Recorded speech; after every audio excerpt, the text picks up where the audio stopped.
Okay, good evening, everyone. We're going to get started.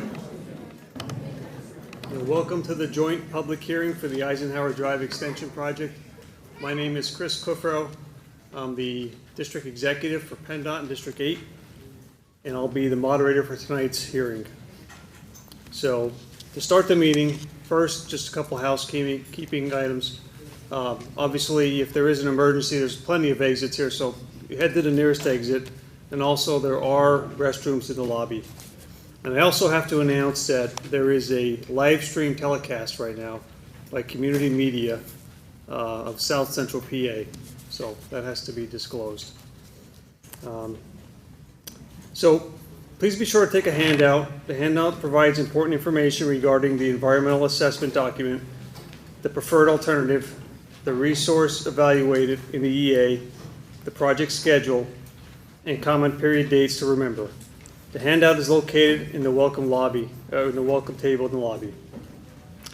Notice of this joint public hearing and the availability of the environmental assessment was sent to the federal, state, and local agencies, local municipalities, local community facilities, Section 106 consulting parties, and state and local representatives. A block advertisement was run in the Hanover Engineering Sun on January 23rd, 2022, and the York Daily Record and Gettysburg Daily Times on January 24th, 2022. Follow-up ads were placed on February 13th and February 14th, 2022.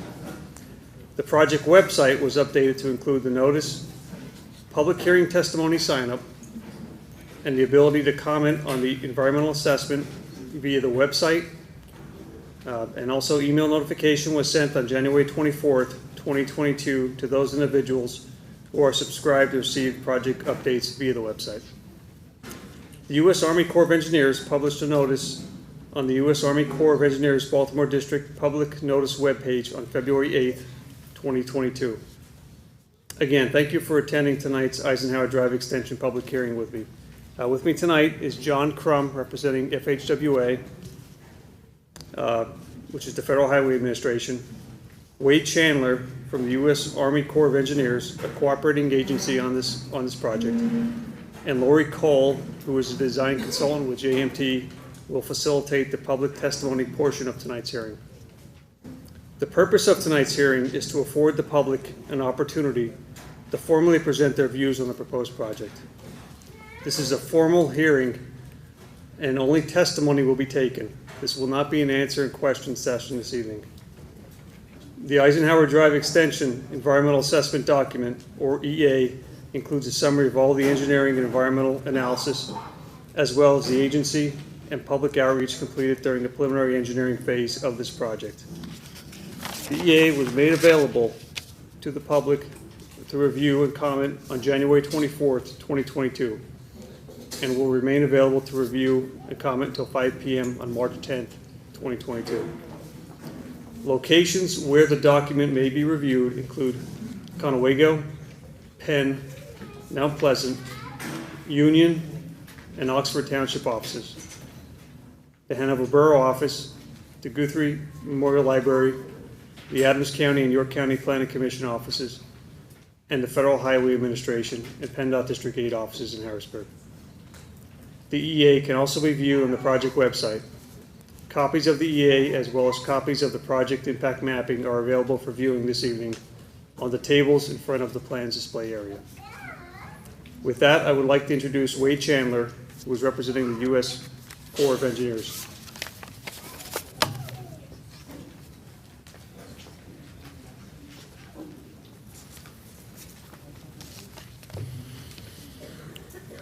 Good evening. My name is Wade Chandler, and I am Chief of the Pennsylvania Section for the Regulatory Branch of the Baltimore District U.S. Army Corps of Engineers. Also with me is John Gibble, the Corps Project Manager, who will be in charge of evaluating any permit application received for the proposed project. We welcome you to the joint U.S. Army Corps of Engineers and Federal Highways Administration public hearing for the proposed Eisenhower Drive Extension project. It is the responsibility of my office to evaluate applications for authorization for work in navigable waters and waters of the United States, including jurisdictional wetlands. Our authority comes from Section 10 of the Rivers and Harbors Act of 1899, and also from Section 404 of the Clean Water Act. At this time, no decision has been made whether or not a U.S. Army Corps of Engineers permit will be issued for the proposed project. The purpose of today's hearing is to allow you the opportunity to provide comments on the proposed project.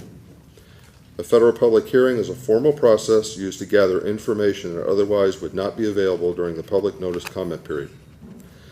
Your comments are important in our evaluation of the permit application. Pennsylvania Department of Transportation proposes to extend Eisenhower Drive approximately 4.7 miles from its current terminus at High Street via new roadway through Caughnawaga Township to a terminus at State Route 116, also known as Hanover Road, west of McSherrystown. PennDOT's proposed project is referenced as the Eisenhower Drive Extension Project. The proposed project impacts waters of the United States, including Plum Creek and associated unnamed tributaries to Plum Creek, as well as unnamed tributaries to the South Branch Caughnawaga Creek and unnamed tributaries to Slagle's Run. Additional impacts are proposed to area wetlands. Approximately 1,300 linear feet of stream channel and 1.3 acres of wetland impacts are anticipated.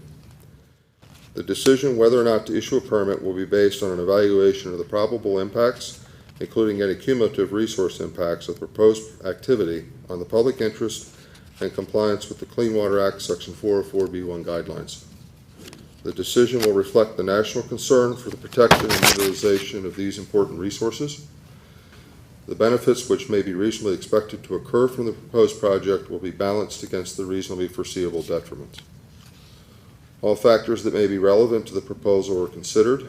Among those are conservation, economics, aesthetics, general environmental concerns, wetlands, cultural values, fish and wildlife values, flood hazards, recreation, water supply and conservation, water and air quality, threatened and endangered species, energy needs, food fiber production, safety, environmental justice, cumulative impacts, and the general needs and welfare of the public. In compliance with the National Environmental Policy Act, the Corps is a cooperating agency in the Federal Highways Administration's preparation of an environmental assessment for the proposed project. At this time, the Corps has not received an application for U.S. Army Corps of Engineers permit. When the application is submitted, the Corps will determine if the work qualifies for U.S. Army Corps of Engineers general permit or requires authorization by an individual permit, which would require issuance of a public notice.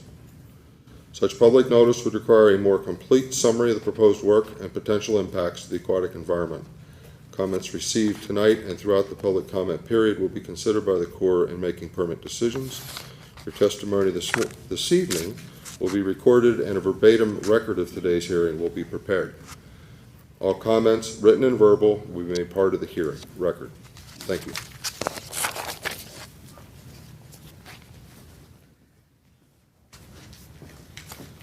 Thank you, Wade. Before we start with public testimony, we have a short video to play first. It's going to provide information regarding the project description, history, purpose and need, and alternative analysis, and the preferred alternative. The resources evaluated in the EA are presented in this project in the project handout.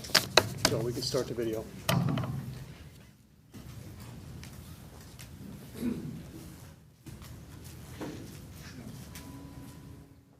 The Eisenhower Drive Extension Project proposes the extension of Eisenhower Drive, approximately 4.7 miles from its current terminus at High Street to a connection with Hanover Road, west of McSherrystown. The project area includes portions of Adams and York counties and transitions from densely developed in the south and east to rural and agricultural in the north and west. There are no main roadways or interstates that serve the region. The Eisenhower Drive Extension Project was identified over 20 years ago. Since that time, a variety of engineering and environmental investigations have occurred, resulting in the development of the Environmental Assessment, or EA, and the identification of the preferred alternative. The EA was made available to the public on January 24th, 2022, and will remain available for review and comment until March 10th, 2022. The primary purpose of this project is to facilitate safe and efficient travel within the project area to meet both the current and future transportation needs of the area.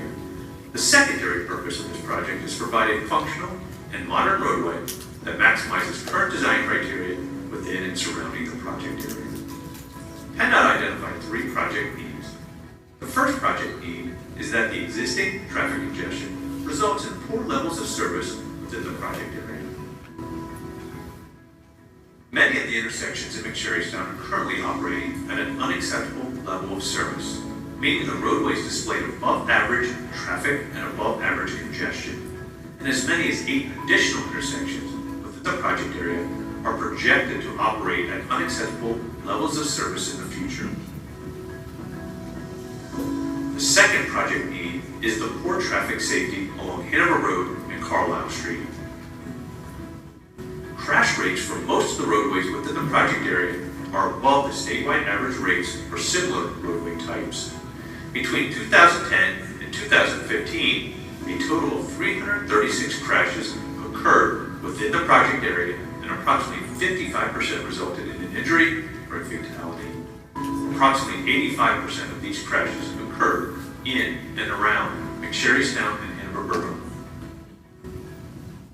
The third project need is that the existing conditions are characterized by limited mobility and poor roadway connectivity and linkages. The CSX Railroad and Conolago Creek pose challenges in establishing the east-west connectivity of the local and regional roadway network within the project area. Additionally, because there is not a major east-west route in the region, trucks are assigned to use specific roadways, which results in increased truck traffic on local roads. To fulfill the project purpose and needs, the design team looked at potential alternatives for the project. Several conceptual alternatives were considered and consisted of the no-build, the Transportation System Management, or TSM alternative, which included upgrades to the existing roadway network, and 6 off-alignment build alternatives and 3 sub-alignments. These alternatives were evaluated and presented at a public meeting and open house plans display held in June of 2018. Based on a high-level corridor analysis, which calculated potential impacts and determined the alternative's ability to meet the project needs, several build alternatives were dismissed in January of 2019 for further development and study. When compared to the other potential alternatives, these alternatives were found to have excessive community impacts and did not meet the project needs. The no-build, TSM, and alternatives 3, 4, 5, and sub-alignments B and C were carried forward for further development and in-depth evaluation. As a result of the detailed alternative analysis, alternatives 3 and 4, sub-alignment B, were dismissed in March of 2019 because they had excessive environmental impacts, resulted in higher number of displacements, garnered public opposition, and insufficiently met the project purpose and needs when compared to the other alternatives. The no-build, the TSM, and alternative 5 and sub-alignment C, known as alternative 5C, were carried forward and were presented to the public at a public meeting and open house plans display held in May of 2019. Following the public meeting and additional studies, the TSM alternative was dismissed in August of 2019 from further development and study. The TSM alternative was dismissed due to excessive environmental impacts, specifically regarding historic resources and Section 4F resources, and because it includes a large number of displacements resulting in public opposition. The no-build and alternative 5C were carried forward and are presented in the EA. Alternative 5C was identified in the EA as the preferred alternative and was presented to the resource agencies in December 2021. Alternative 5C is proposed as a limited access or controlled access roadway. This type of roadway provides limited or no direct access to adjacent properties and has only a few intersections with local roads. The purpose of this type of roadway is to maintain efficient traffic on the new alignment and limit the number of locations where cars enter and exit the roadway. Key elements of the preferred alternative are presented in the EA. Some of the key elements include an extension of the existing Eisenhower Drive from High Street to west of McSherrystown, bridges over the CSX rail corridor in Plum Creek, a new traffic signal and intersection improvements at Eisenhower Drive and High Street, roundabouts at major intersections, and the realignment of Hanover Road and Sunday Drive to intersect with the proposed new roadway. Ultimately, it was determined that alternative 5C best meets the project purpose and needs by providing transportation improvements that address operational and safety concerns and reduces traffic volumes on the existing roadway network by providing a direct east-west connection through the project area. Thank you for viewing the Eisenhower Drive public hearing meeting message. For those who were unable to attend the public hearing, written comments can be submitted electronically via the project website or via regular mail to the design consultant, JMT, as noted on the comment form. The transcript from the hearing testimony, along with other written comments received by 5 p.m. on March 10, 2022, will become part of the project record.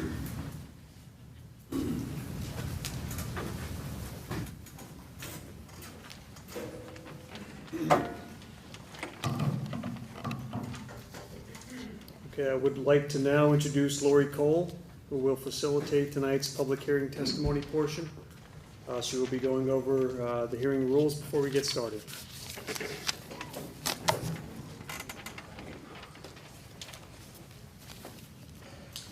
Thank you, Chris. As Chris mentioned, my name is Lori Cole, and I will facilitate the public testimony portion of tonight's public hearing. The format of tonight's hearing is somewhat different than previous meetings and plans to space held for this project.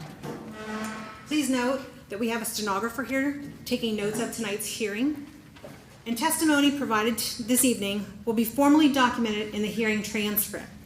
The transcripts, along with written comments received by 5 p.m. on March 10th, 2022, will become part of the official public hearing record and project records. All testimony and comments will be reviewed and considered by PennDOT and provided to the Federal Highway Administration for their review and consideration prior to issuing a decision. After I explain the procedures explain the procedures to be followed for providing public testimony, those who have registered to testify will be called upon to come up here and provide their comments on the environmental assessment. If you would like to testify and have not signed up yet, please see Amy in the back of the room at the middle table, and she will get you signed up. Speakers will be called up to the microphone in the order in which they registered, and it will be limited to one appearance. We will alternate between the two microphones you see before you, and I'd like to comment that please be careful when you come up. We do have some cords. They have been taped down for your safety, but please be aware. Testimony will be limited to 5 minutes in order to give everyone an opportunity to speak this evening. Written testimony may also be provided to supplement your oral testimony. If you feel your testimony could exceed the 5 minutes, please summarize your comments during your time to speak and complete the comment form and provide it in the boxes behind in the back of the room or at the written address provided. I would like to note that written and verbal comments are going to be considered equally on this project. No, one is not preferred over the other, and they will all be included in the project records. A timer will be started, and I believe you'll see it behind me on the screen, and I will give those providing testimony the 1-minute announcement when they're getting close to their time, and I will ask them to wrap up their final comments at the conclusion of the 5 minutes. There will be no questioning of individual testifying at this hearing. Rather, the procedures will allow individuals to testify directly to the record their comments on the environmental assessment. There will be no responses to the questions raised during the oral testimony. Please be aware and please be courteous and refrain from commenting during the testimony of others, whether you agree or disagree. Those of you who prefer to provide testimony in a private setting may do so in the private testimony area located out in the museum room when you walked in the doors. A sign-up sheet for private testimony is also located in the back of the room with Amy, and you can do that at your leisure. A private testimony is also limited to 5 minutes. You cannot sign up for both public and private testimony. If you have any questions, representatives from the consultant team and PennDOT are available in the display area at the back of the room. In summary, comments can be provided in several forms, including oral, both publicly and privately, at this hearing and transcribed by the stenographer, digitally via the project website, or written testimony mailed in to the design consultant JMT, as noted on the comment forms. And lastly, we have some blank comment forms on the side of the room that you may fill out and leave tonight at this meeting. I'd like to state again that the public comment period for this project is open until 5 p.m. on March 10th, 2022.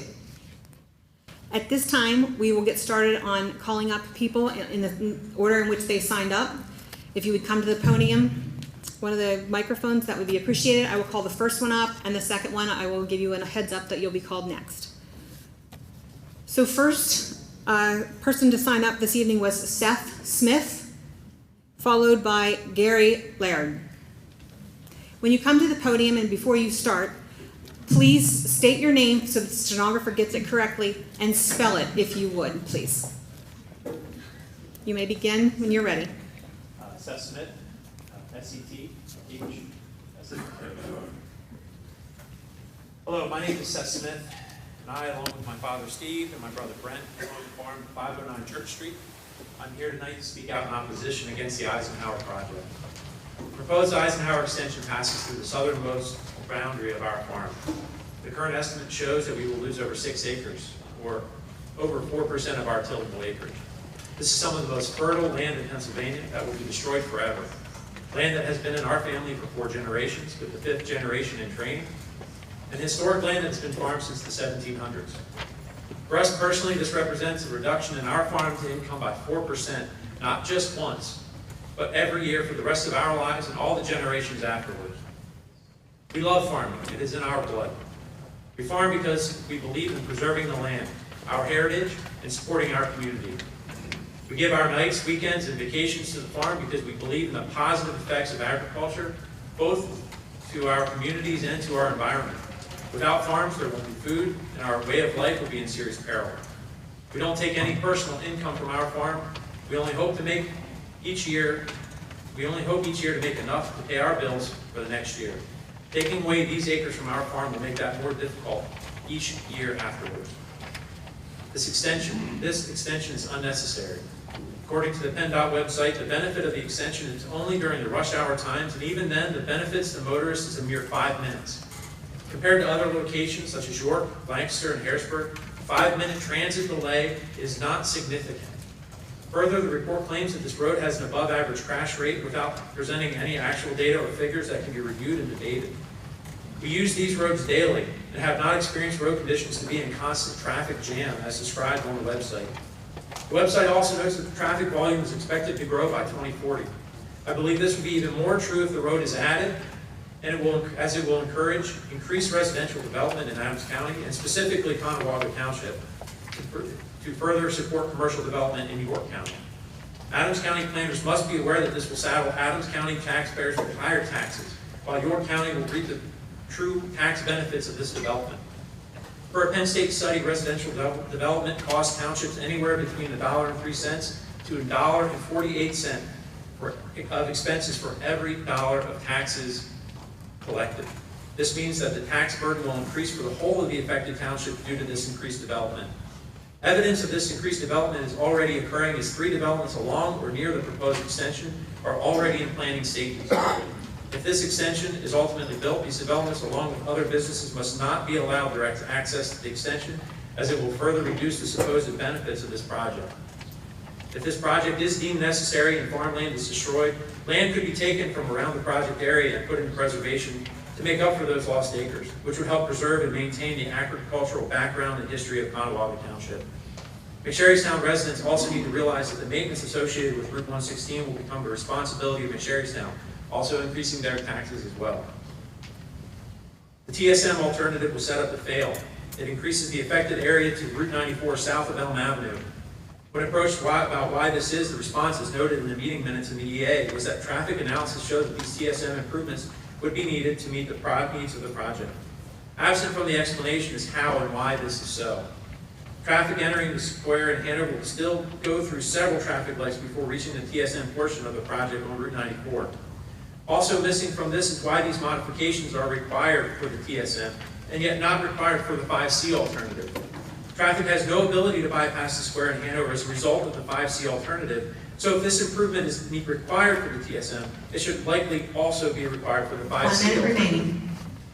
Also missing from the TSM were other alternatives such as paired one-way streets through McSherrystown, similar to York and State College, and other towns and cities through the Commonwealth.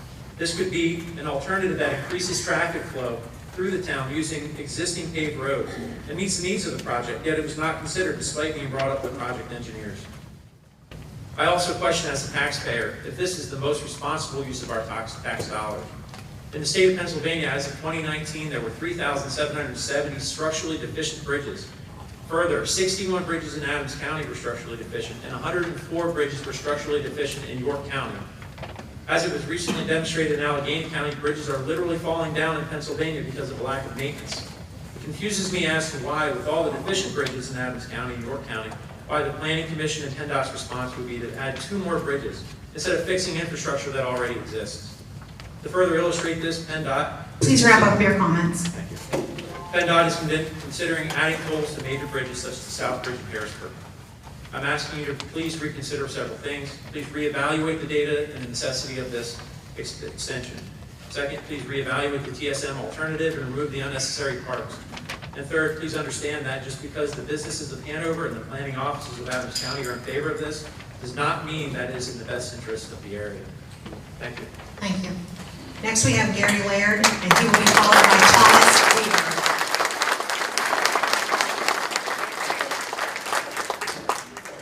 Good evening. My name is Gary Laird, President of the Hanover Area Chamber of Commerce. The Hanover Area Chamber of Commerce supports the Eisenhower Extension 5C alternative. This project is critical to the continued development of business and industry in the Hanover region. There have been no significant transportation improvement projects in our area for almost 50 years. Yet our area continues to experience significant residential, commercial, and industrial growth. The 5C option will address traffic congestion by improving drive times, improve safety within the study area, enable businesses and manufacturing companies the opportunity to grow, support economic growth in the area, and preserve the character and continued economic revitalization of downtown Hanover. The Hanover Chamber has been involved with this project since 2007 and has actively solicited feedback from the business community during that period. Overwhelmingly, there is strong support from small business as well as the largest employers in the area. The data gathered during the traffic study phase clearly indicates the local roadways are near or at capacity, and drive times and traffic safety will be a major concern if this project does not move forward. The 5C option is the only alternative that we are aware of that will support safer roadways and provide traffic congestion relief to the area.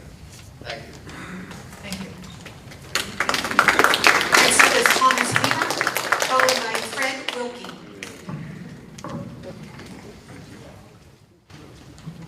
Thank you. Tom, last name Weaver, W-E-A-V-E-R. Now, I'm a lifelong resident of this area. Perhaps a little more importantly this evening, I've had the pleasure of serving in a lot of public offices as Deputy Secretary of the Commonwealth. I was a researcher for the Pennsylvania Senate. I'm a former Adams County Commissioner, Conwell Township Supervisor, and an official in the borough of McSherrystown. I put that on the record not to flaunt anything, but to simply say that I've been assessing public policy input on public policy issues for nearly 40 years.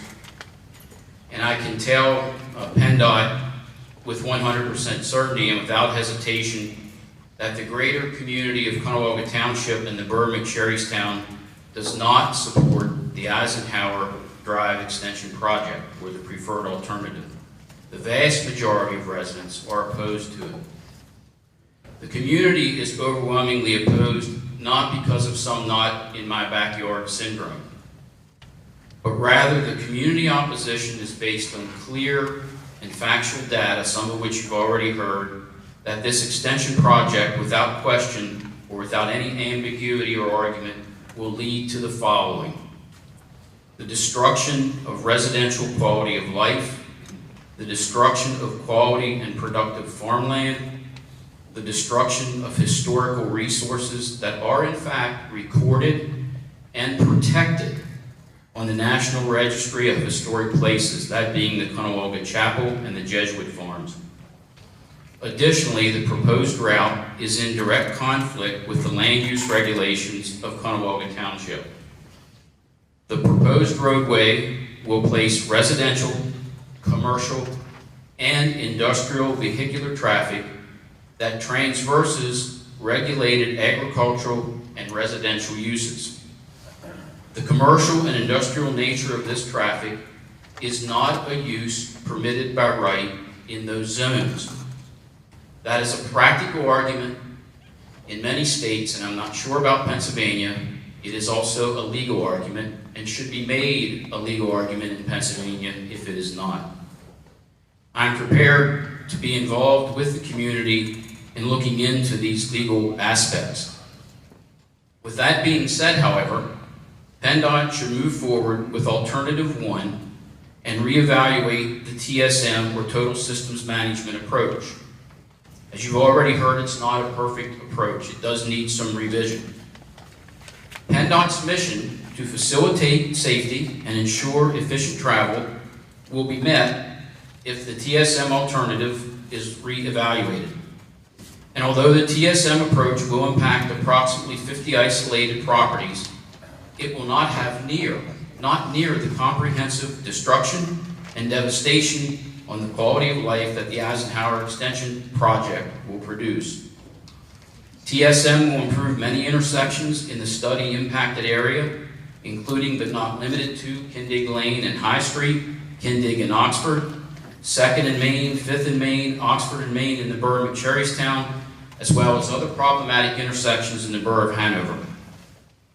Two additional enhancements that can be made to the TSM is to eliminate parking on the south side of Main Street in McCherrystown. Most of that side of the street is commercial, and the few residential places that would need parking can be given to those in the rear. That would enhance the TSM project. 1 minute remaining. But secondly, PennDOT must rescind the recently awarded highway occupancy permit given right next door to the Eagle Rock development, nearly 100-home residential development that will dump an estimated 300 more daily trips onto a study area of 116 that's been looked at for 20 years. Somebody needs to tell me why PennDOT would issue a permit in a study area that they know is already deteriorated. So, in summation, the proposed Eisenhower Drive extension cannot legally be built, I don't think, and efforts to do so will be met with strong community litigation. The TSM alternative reevaluated appears to be the most effective and least intrusive destructive choices, and the TSM should be amended to eliminate parking on the south side of McCherrystown on Main Street and to eliminate the recently granted highway occupancy permit to Eagle Rock development that will further deteriorate the Centennial Road intersection. Thank you. Thank you.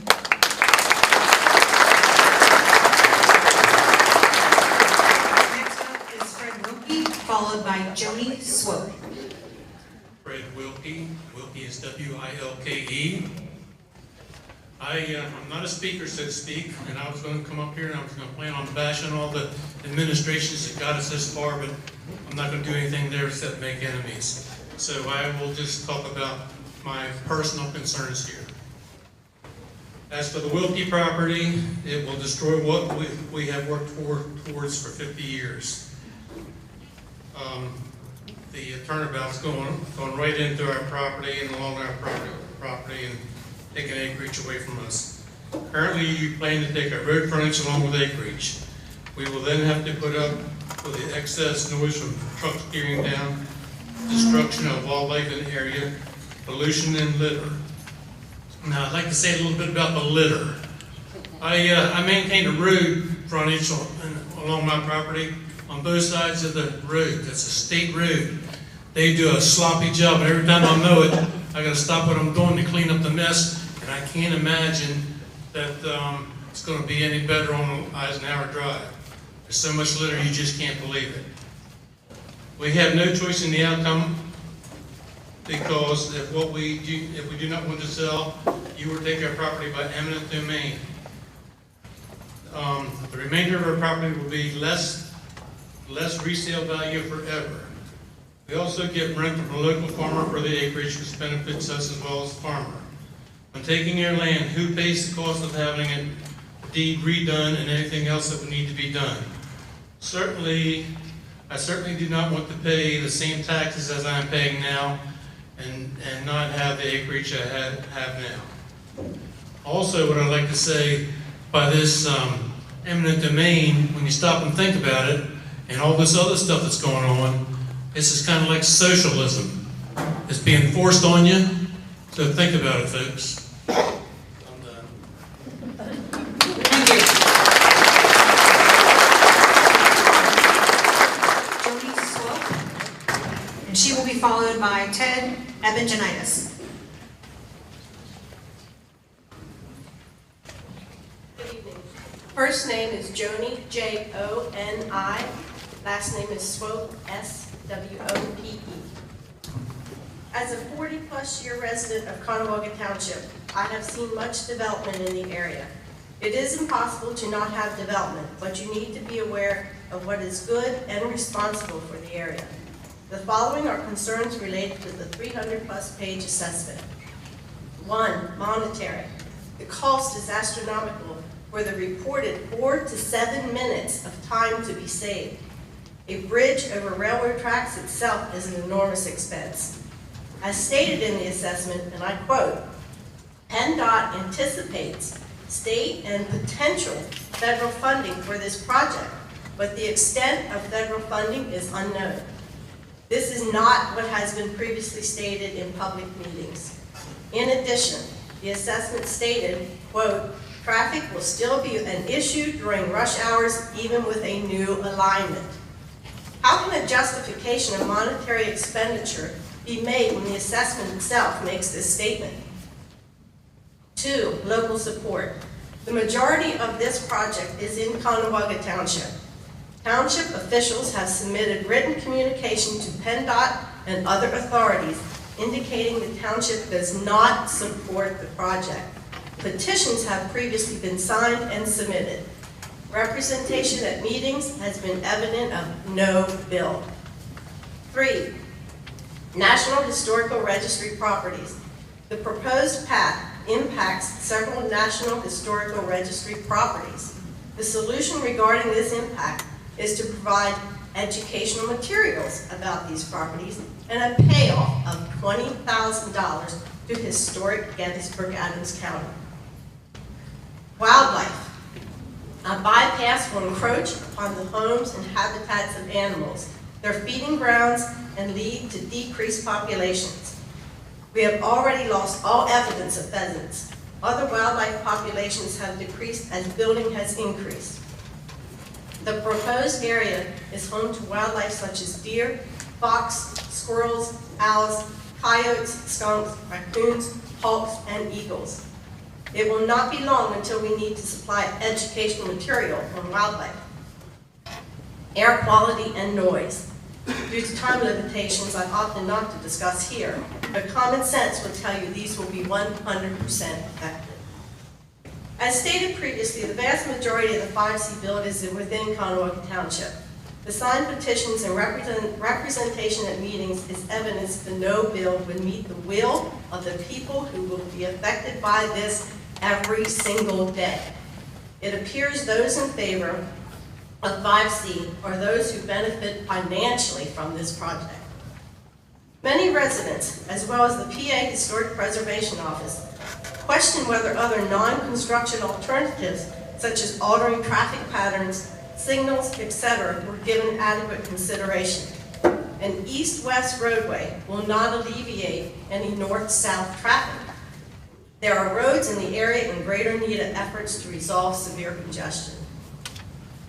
Other alternatives, as well as a direction to other traffic areas, will better serve everyone in the Hanover area and not just the several commercial industrial sites being catered to with this project. And finally, harm. The assessment repeatedly states 5C appears to result in, quote, least overall harm. However, no build results in no harm. A more extensive written response has been submitted by me to be included in part of the public record. I encourage everyone to go online and read not only my comment, but all the other ones being submitted. Thank you. Thank you. Next up, we have Ted Evangelitis, followed by Sue Ann Whitman. Thanks. My name is Ted Evangelitis. I serve as the Lower Susquehanna. Sure. Last name spelled Evgeniadis. I serve as the Lower Susquehanna Riverkeeper, and I oppose the alternative 5C. And just for the record, traffic was a little late coming in here today. It didn't take me much time to get here. So I want to talk about some of the impacts here to local waterways and wildlife, and I have a lot to say. Probably not going to have enough time to say, but I'm going to do my best. So, this is the environmental assessment. There is something else that comes after this, because we have found that there is significant impact, and that is the environmental impact statement. And it's not as acknowledged by the EA. The purpose of an EA is to determine whether an environmental impact statement is required, because the proposed project may cause a significant impact on the environment. This is the only appropriate purpose of an EA. The EA may not substitute for an EIS or serve as a kind of EIS light. Once the analysis indicates that the effects of the contemplated construction activity may be significant, the agency or agencies involved must determine that a finding of no significant impact is not appropriate, and that an EIS is needed, and must then proceed to initiate the preparation of that document. The decision to develop an EA instead of proceeding directly to an EIS is a choice made by the government involved with foreknowledge that should significant impacts be discovered, they would be required to, in effect, start the NEPA process anew. The draft EA demonstrates that the proposed project in particular, the design preferred option, will have a significant impact. This is not surprising, since the preferred alternative involves the construction of miles of new highway covering or making practically unusable acres of prime farmland, causing runoff into nearby streams, negatively impacting and filling wetlands, and rendering harm to historic properties. The requirement to initiate an EIS here is not an empty exercise. An EIS, when it must include a formal public scoping process, such a process is particularly needed for this project. Although some outreach was performed as the draft EA was developed, this process was not public and thus did not create a level playing field for all interested parties. Yet despite the fragmentary nature of the outreach efforts, they led to a premature decision to eliminate all project options except the most grandiose. Although a range of alternatives was initially prepared, the draft EA limits itself to the legally required no action alternative and the preferred alternative, leaving an all or nothing choice. Such a decision deprives interested parties of the ability to discuss in depth a full range of choices and the varied environmental impacts of these choices. If carried through to the decision phase, this restriction of alternatives would negatively impact the ability of decision makers to make a fully informed choice. We demand an EIS to be completed or further studies to be completed to address the following issues. All right. So, given the EA state's karst-like features have caused numerous noted closed depressions and sinkholes throughout the project area, and that there is a potential for sinkholes and groundwater contamination during construction, so we can conclude that this project will have a significant impact. To say that subsurface investigation should occur in final design to define areas of concern is arbitrary and capricious. Investigation should begin in pre-final design, or more appropriately completed through an environmental impact statement. It would be prudent to assess and perform subsurface infiltration and boring studies now, not during a final design.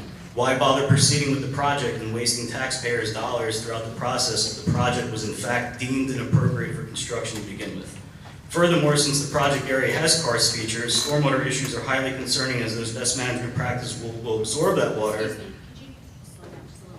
Oh, I got a lot to say. I understand. All right, I'm going to keep going though. So it's 1 minute, please. All right, 1 minute.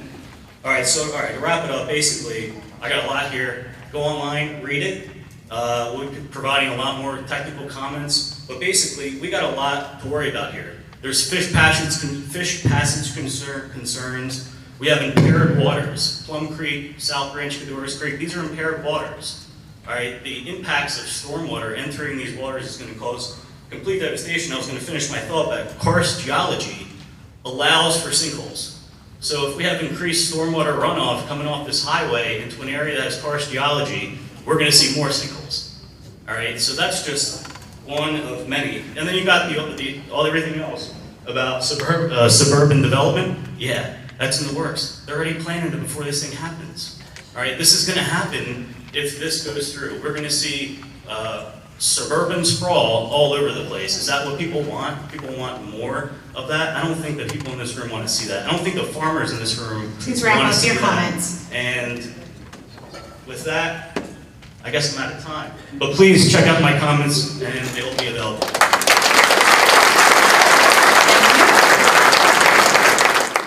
Next we have Sue Ann Whitman, and she will be followed by Thomas Plum. Hello, I'm Sue Ann Whitman. It's capital S-U-E, capital A-N-N, all one word. Last name Whitman, W-H-I-T-M-A-N. Good evening. My name is Sue Ann Whitman, and I am the mayor of Hanover. As you are aware, the Eisenhower Drive Extension Project, located in York and Adams counties, involves Eisenhower Drive, State Route 94, State Route 116, which are main traffic corridors through McSherrystown Borough, Hanover Borough, Conowanga Township, and Penn Township. The proposed project addresses the heavy congestion and higher than average crash frequency of roadways within these municipalities. The need for a resolution to the increased traffic congestion is self-evident and is paramount to the health, safety, and welfare of the Hanover community as a whole. Of the options, the no-build scenario only allows the problem to fester with an ever-increasing burden on the already troubled thoroughfares.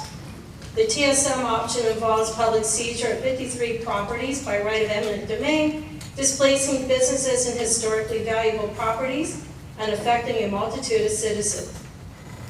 Due to the loss of these properties, as well as unknown number of partial seizures, the TSM option will also cause a decrease in Hanover's tax roll and a loss of revenue from utility services such as water, sewer, and trash collection.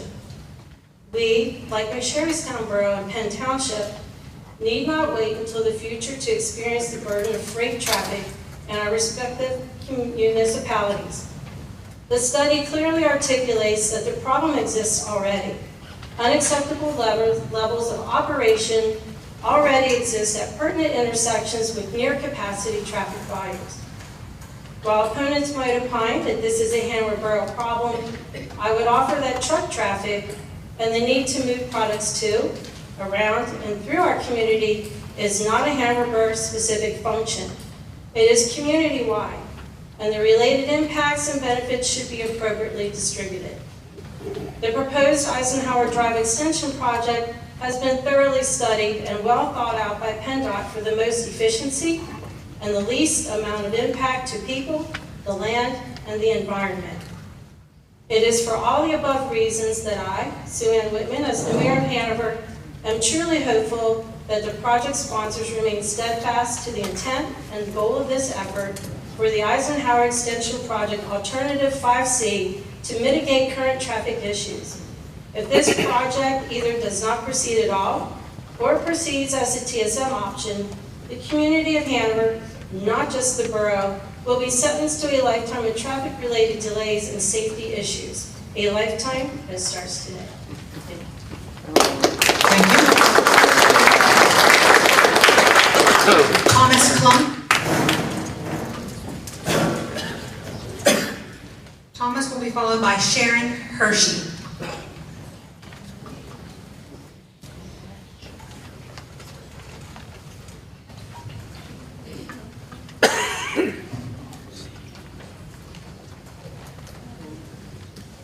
I'm no good at this public speaking stuff. I'm just going to touch on a couple things here. This historic part, this is a travesty to build this road. The other thing is, just like the bigger property owners around me, you know, they put that in the preservation zone and put in a key 120-foot easement behind me. You know, where's my property rights at? Where are they? You know, the bigger home developer puts homes in right beside me. Okay?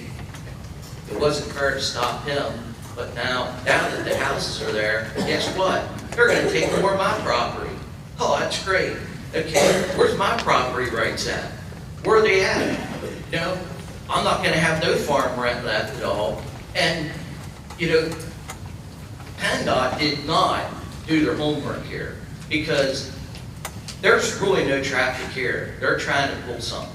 Hanover, what they did years ago on the other side of Hanover, like Old Bowen, was put in by somebody else out of this area that had nothing to do with this state.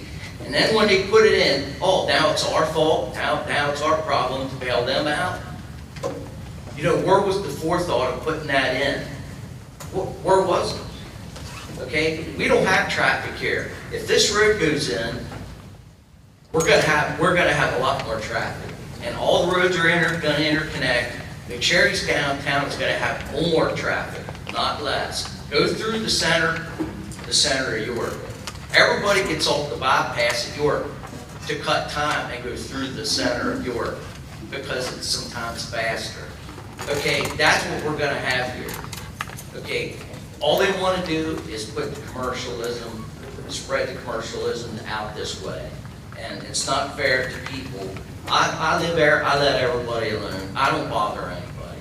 Okay, and now they're gonna take my farm, they're gonna take my, you know, something that I worked my whole life for with my family, and then you know, they're gonna take my serenity too. They're gonna take that. Okay, nobody cares. That's all right.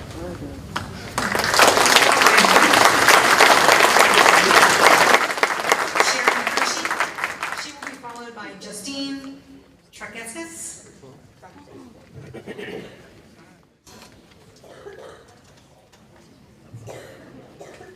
I brought a prophet, no notes. My name is Sharon Hershey, Hershey. I live at 303 Oxford Avenue, which is right where they're planning to put in one of the new roundabouts.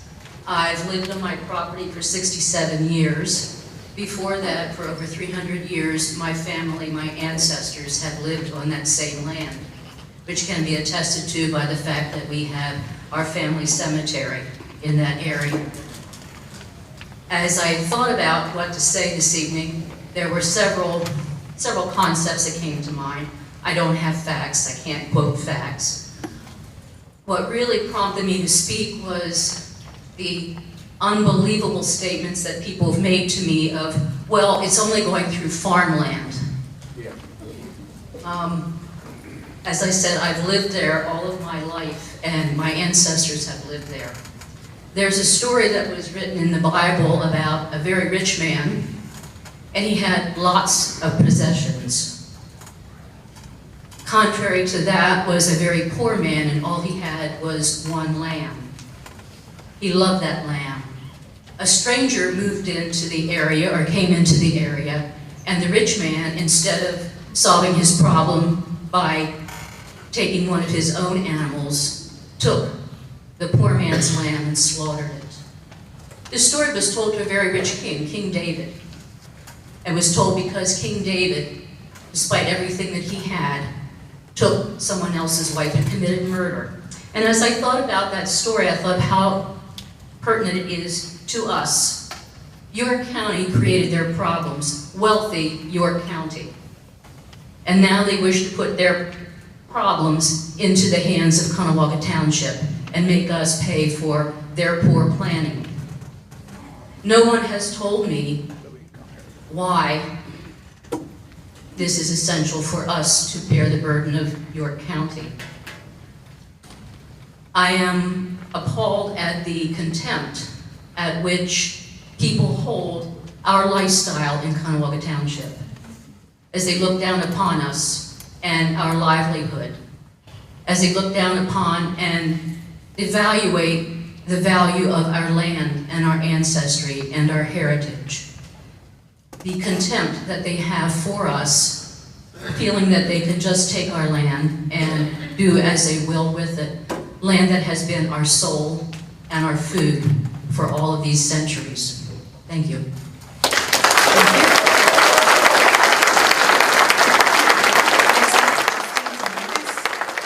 Followed by Robert Miller. Justine Truxess, Truckcess. My name is Justine Truxess. I'm the Executive Director of Main Street Hanover. We're a nationally accredited Main Street program to support and drive downtown revitalization. It's our opinion that the TSM alternative or no-build option are not appropriate or safe options for the Hanover community. The 5C option is the only alternative proposed that will support safer roadways and provide traffic congestion relief in the greater Hanover area. We understand that the Eisenhower extension will improve traffic and roadway systems throughout the community, reducing drive times, as already has been stated, improving safety within the study area, which experiences higher than average crash frequency and fatalities compared to similar roadways in the Commonwealth, meet the needs for the future of our growing community, support the overall economic growth of the region, and the project has been studied by local and regional leaders for the past 30 years. And most importantly for my organization, the Eisenhower extension will preserve the character of the downtown district. Our Main Street program has done a great deal to improve the downtown, and a project like what's proposed in the TSM alternative would effectively decimate the downtown corridor by increasing traffic in our historic center square. The downtown district's character would drastically change if the primary two-lane streets were widened to accommodate 4 lanes of traffic. This proposed alternative is not acceptable as it would destroy the integrity of our downtown. In summary, the project as proposed is to facilitate safe and effective travel for vehicles and pedestrians throughout the study area. Improvements will reduce congestion, improve safety, accommodate growth, and reduce the impact of truck traffic and commuter traffic on the existing roads. 5C is the only option still proposed that meets those needs. Thank you. Thank you. Next we have Robert Miller, followed by Janine Smith. Good evening, my name is Robert Miller, M-I-L-L-E-R, 3176 Hanover Pike, Hanover, Conowauga Township. I've been a resident of Conowauga Township for 48 years and the owner of a business located on Main Street in Sherrystown for 33 years. During my business term on Main Street, I participated in and observed the development and growth of the traffic and traffic problems there. Based on my years of traveling in the area, subject to this hearing, that is State Routes 94 and 116, which are locally known as Carlisle Street and 3rd Street, Main Street, and Hanover Road. I can attest to the fact that the major area of congestion is Main Street, McSherrystown. The congestion on Main Street has existed for more than 30 years, and during that time it has been ignored. The 20+ years of planning studies have always focused on the desire of the planners to do a bypass of McSherrystown rather than consider and implement traffic controls on Main Street. It seems as though none of the planners could ever see the realities of controlling the actual traffic on Main Street. And here we go again, wanting to spend $47+ million and consume hundreds of acres of prime agricultural land. I am sure much time, money, and resources were expended to develop the lengthy environmental assessment report on which the Eisenhower Extension project is based. Now, Section 2.1, which is called Existing Roadway Network, lists, I quote, "The following intersections are currently operating unacceptably. Main Street and 5th Street, unsignaled. Main Street and 2nd Street, unsignaled. High Street and Kindig Lane, unsignaled," end quote. While I agree and that everyone knows the High Street and Kindig Lane is a tragedy waiting to happen, anyone who would drive Main Street during peak hours would quickly tell you that the real intersection problem on Main Street is at 3rd Street, not 5th or 2nd. This is a major underlying fallacy of the Eisenhower Extension Drive Project environmental assessment. They missed the boat. This oversight tells me that the real facts of the area were not utilized, but rather someone's desire to achieve a particular objective. Had the so-called traffic experts been awake over the last 30 years, they would have moved many years ago to install a traffic signal at the intersection of Main Street and 3rd Street. This is what is really needed to control the traffic on Main Street. As a point of reference, okay, I'm out of time. I'd like to make a reference point here, but I'm going to jump on to something else here. I will be submitting this in writing. I'd also, well, I'm going to say this. The intersection at 194 and Mount Pleasant Road, which was a problem for many years, the traffic signal was put up there. That's been corrected. This is why we need a traffic signal on Main Street. So, anyway, both the Borough of McSherrystown and Conowalga Township have made statements, and I'm attaching those to my presentation or to what I'm submitting in opposition to these. So I won't read that for the sake of time here.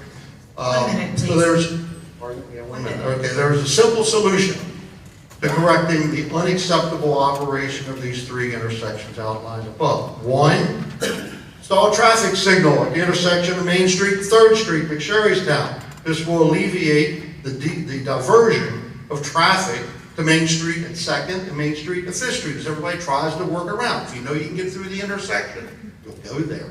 2nd, install a traffic signal at the intersection of High Street and Kindy Lane. People can get through. In conclusion, I ask the Pennsylvania Department of Transportation to not waste $47+ million and hundreds of acres of agricultural land, but instead redirect the funds needed to an approach to accomplish effective traffic control in McSherrystown and the intersection of High Street. And in 7 seconds, I'll tell you, I came through that intersection this evening, at 3rd Street, in 30 seconds. So it's a timing thing, okay? Where's the cost-benefit analysis, by the way, for this particular project? Thank you very much.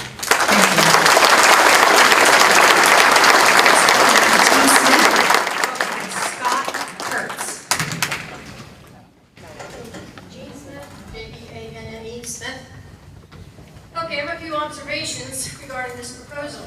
You're going to spend $30 million creating new roadways in Adams County. This is to bypass around McSherrystown, but just Main and Elm Streets. Supposedly, this is to limit the many accidents on those streets. Really? Are there a disproportionate number of accidents on those streets compared to other streets in the area? The police log for January, according to Gettysburg Times, did not record traffic accidents for Main Street, just domestic disturbances, and they were on North Street. Although there was an accident on Main and 4th Streets this week. That would be 1 accident. This is going to create more roads to be maintained and plowed and policed. Several housing developments in the building stages around Hanover as we speak have already developed additional roadways to be dealt with.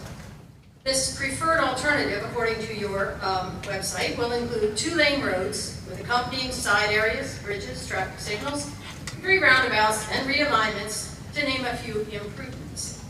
All this for $30 million.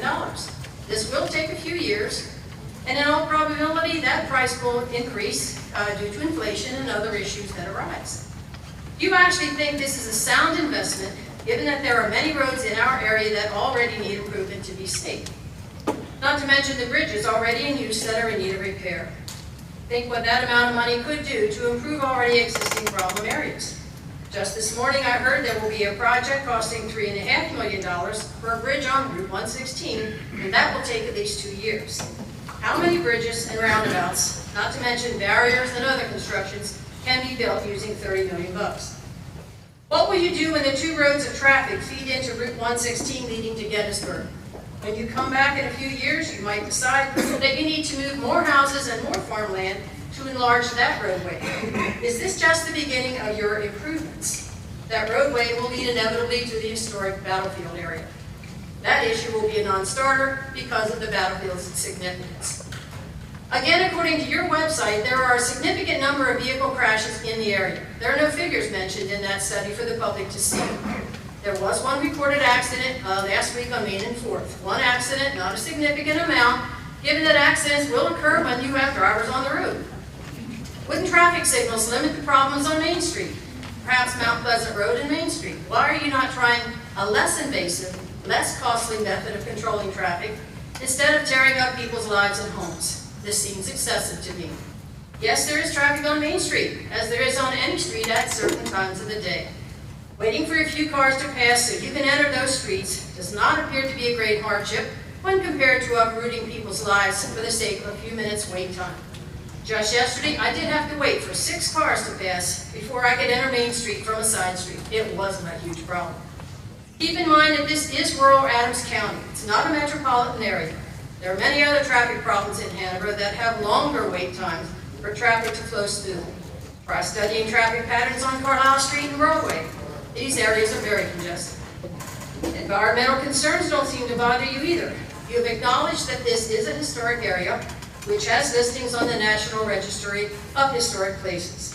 What happens if, when you're tearing up the land for your project, you run into artifacts of anything, let's try that again. Your website states that a large proportion of the projected area contains a higher probability for historic or prehistoric archaeological resources. You just going to ignore that when you tear up the land? Once you tear up that land, you can't go back. You can't back out of it. And then what about sinkholes? This area does have a history with sinkholes. Your comment that this will inconvenience a few people is inaccurate. You should have amended that to say that 1 minute remaining. These people. The landowners in question, whether they own farmland or personal property, have purchased it, paid taxes on it, have sweated over it, maintained it for generations. Have you even walked to the areas in question, spoken to each individual who will lose property? Have you seen the backyards and fields which will be diminished by the project? Do the residents of Sherry Village understand they will have some sort of sound barrier to look at on their property forever? Already several farms have been sold to developers, which will of course mean more roads for the township to lease and upkeep.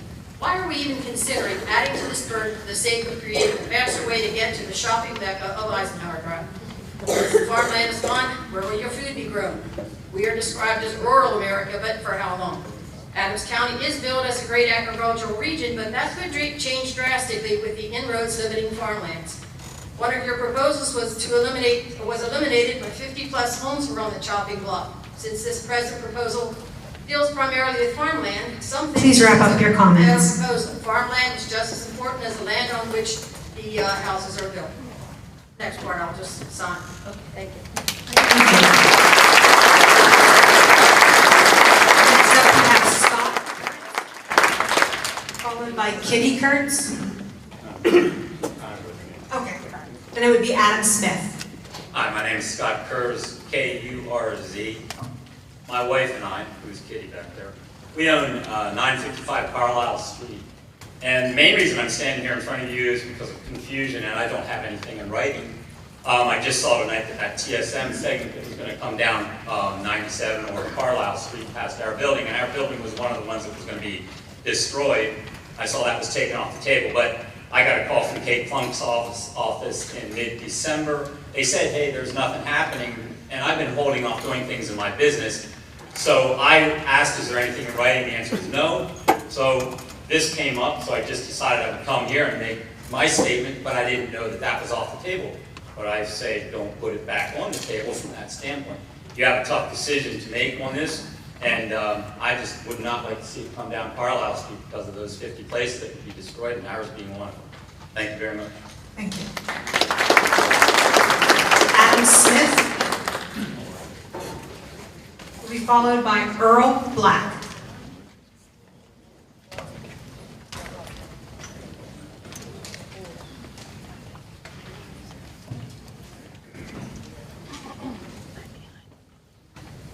Hello, I'm a resident of Oxford Avenue whose family will be greatly affected by this egregious abuse of eminent domain. Many people fought hard to get this item off the agenda in the past, and it was with great surprise that my family learned on the 11 o'clock news that our house was in jeopardy once again. I have begged for some sort of transparency since this process began. However, the last time a meeting was held here, I found out I had been lied to. Despite being promised for years that no one would lose property along Oxford Avenue, my two neighbors were wiped off the map, and I had to report it to them.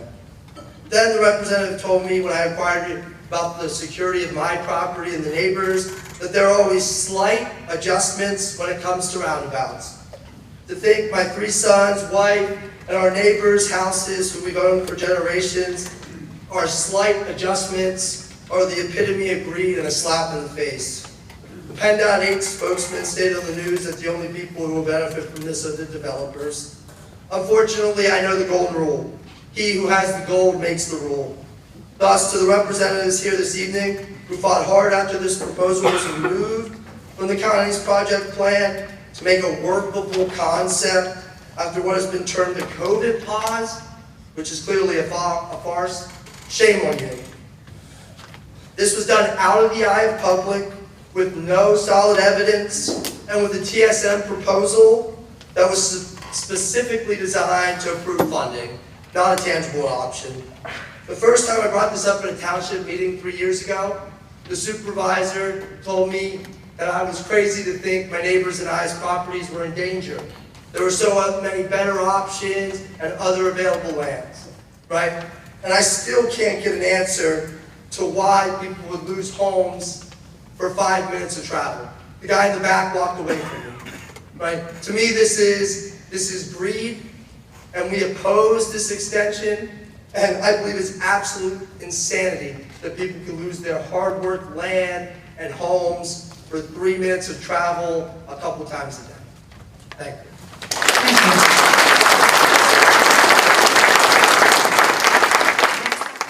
Earl Black.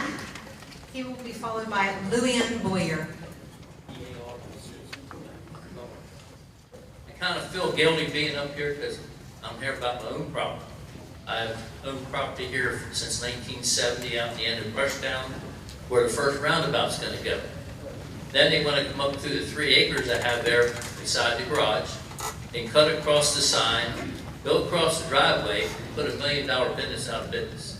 Somebody didn't play too good when there's over 200 feet of road frontage that they can move the entrances around instead of trying to take the signs in the driveway. I mean, somebody's not thinking. If you look at that map back there, the first thing they take is our property.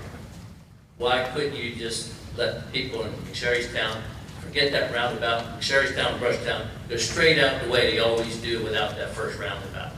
I understand some of it, but I can't see what this is going to do to everybody in the township, and it's hard on everybody. So I wasn't well prepared for this. I'm not a good speaker, but thank you. Thank you. Next up is Louian Boyer, followed by Denny Stem.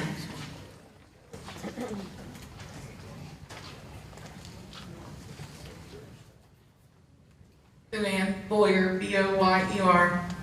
Well, I wasn't prepared for this evening, so I don't have anything in writing. I'm speaking to you as a citizen, resident of Conemaugah Township.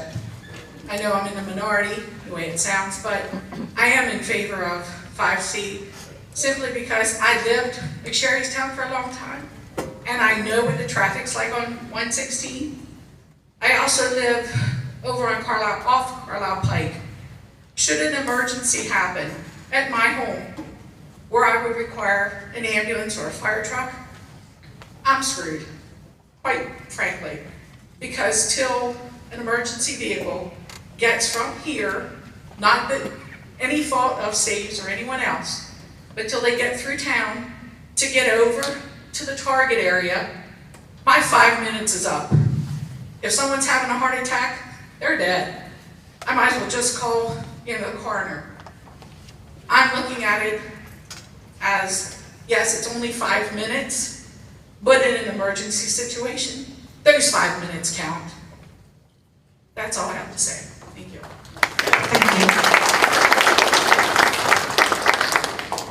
Next up, we have Denny Stem, followed by Adam Jones, who is the last individual we have signed up for this evening so far. Hi, my name is Denny Stem, S-T-E-M. I've lived in the area almost 40 years. 36 of those years are within a quarter mile of one of these roundabouts. will be on the bypass. I was born and raised on our family farm. When I first heard of the bypass, I was not sure if I wanted it or not. It would increase the traffic past my home, increase the noise, and I thought about the loss of farmland. But the more I thought about it, the more I knew it would be good for our community. It takes traffic away from 3 of our schools, where our children, our grandchildren, get on the bus and they walk. It will remove traffic from some traffic from the retirement community at the end of McSherrystown. It will get a lot of the truck traffic out of McSherrystown and off of some of our local roads. It will help truck traffic with 3 of our largest shippers in the area, as well as helping trucks not going through Hanover, but going out Eisenhower Drive to the Penn Township Industrial Park. This road, from my understanding, is little cost to our community and should be maintained by the state, plow, things like that.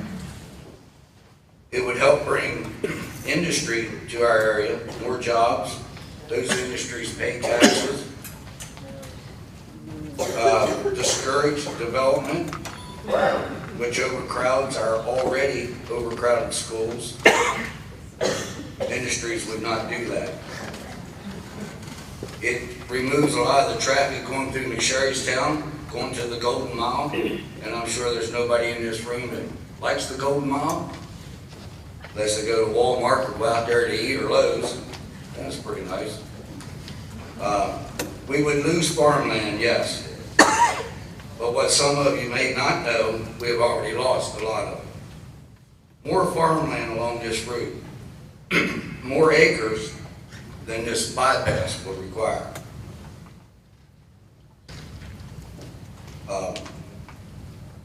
It should help, like she just said, with not only the ambulances and the fire trucks getting to our homes, but remember, we got volunteers that's got to get here to get those ambulances and fire trucks to our homes. Would help their lead time too. Will we lose farmland? Yes. But probably less than the developments are going to take. Some of those are already approved. Some of those farms that we're here trying to save have already been destroyed with development. Hopefully you will agree. We may not like it, but we need it. Our children need it, our grandchildren need it, and our community needs this bypass. Let's not think of ourselves. We should be thinking about our children, the safety of our community, as well as our community. Thank you for your time. Thank you. Next up, Adam Jones, followed by Ron Noel. Hello, thank you for taking my comments. What I'm most interested in is, why do we need to build a bypass? What is the traffic that would go from Eisenhower through 116?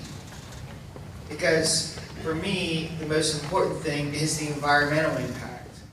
How much exhaust would this cause? How much would it damage our climate?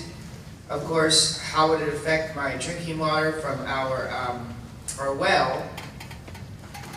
And this is more of a question than a comment, I suppose. Why are we not using the rail line if it's a truck issue and not a passenger car issue? I'm curious if we cannot find a more environmentally safe way to transport goods from point A to point B. That's my biggest concern, and if it's an issue of personal travel, then is there other ways that we could possibly build a mass transit system? I am not sure, and I don't know how much that has been looked at, but the most important thing to me is that it doesn't damage our air, both here or anywhere, our water, And of course the wildlife, which as a lot of people did talk about really well. And I would just really like to think about what causes the congestion, and is there a way that we can alleviate the congestion without building this in its place? I don't know the answer, but hopefully we can figure it out. Thank you. Thank you. Next up, Noel.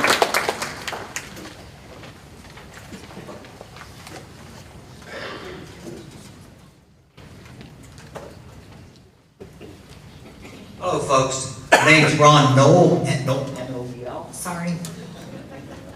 Okay. I'm not going to take up 5 minutes of your time. I just want you to know I've been living out here since 1971 on Chapel Road, when the traffic consisted of 3 or 4 tractors and 2 cars a day. Okay? But that has nothing to do with it. I'd like for you to think a little bit. If you were outside of Conewaga Township to Oxford Township and the other townships around here, at all the open land that's available, I'd like to see our township remain rural, but it's not going to happen. Okay, but go out and look at the other places around, okay, and stop and think what happens if some large company comes in and builds one hell of a large warehouse, and you got trucks coming. Where are they going to go? Through the center of town? Sure they are. That's the only way. And I'm sure quite a few of you get frustrated when you go in, when you're on a side street and try to get on to Main Street, and there's nothing coming on but car after car after car. So I'd like for you just to think about, 10, 15 years from now, what this place is going to be like, okay, as the other townships allow development. We're going to have cars, we're going to have trucks, we're going to have all types of stuff. So just think about it, and that's not all I have to say. So thank you. Thank you. At this time, it appears that we do not have any other testimonies, but we will be around till about 8 o'clock back in the open house area that you can continue to look at exhibits and ask project staff questions. I'd also like to remind you that public comments can still be provided via written or on the website, as well as in the private testimony area. Chris? Oh.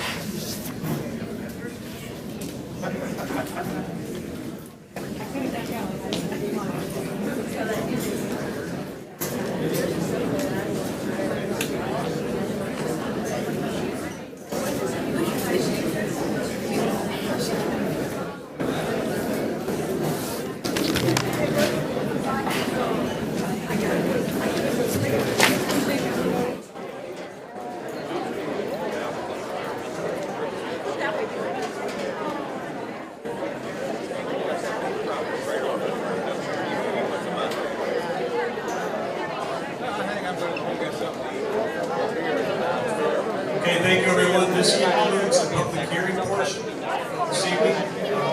Thank you again for everybody who came up and gave testimony.